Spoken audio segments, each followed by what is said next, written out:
পরিচ্ছন্ন আবহাওয়ায় শুরু করেছিলাম চাঁদপুর থেকে ঢাকা রুটে লঞ্চ ভ্রমণ, আর সেটা শেষ পর্যন্ত গিয়ে ঠেকল ভারী বৃষ্টিপাতে।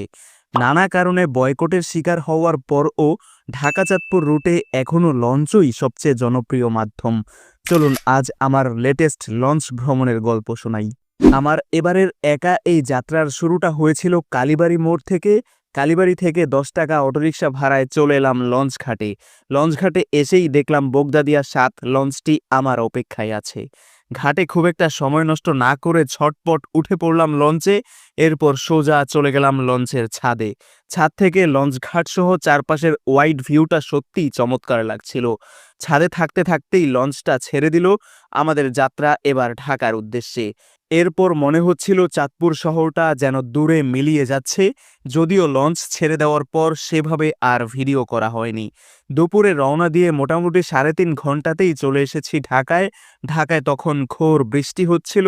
বৃষ্টি থেকে বাঁচতে গিয়ে সদরঘাটের ক্লিপ আর নেওয়া হয়নি। এরপর রায়শাবাজার মোড়ে এসে বাসে করে আমি আমার বাসায় চলে এসেছি। মোটামুটি এই ছিল আমার আজকের চাঁদপুর থেকে ঢাকায় লঞ্চে করে ভ্রমণের গল্প। চাঁদপুর রিলেটেড যে কোনো ভিডিও এরকম গল্প আকারে পেতে আপনাকে কিন্তু আমাদের ট্রিপ টেলস পেজটা ফলো করে রাখতেই হবে। দেখা হবে পরবর্তী ভ্রমণ গল্পে। ধন্যবাদ।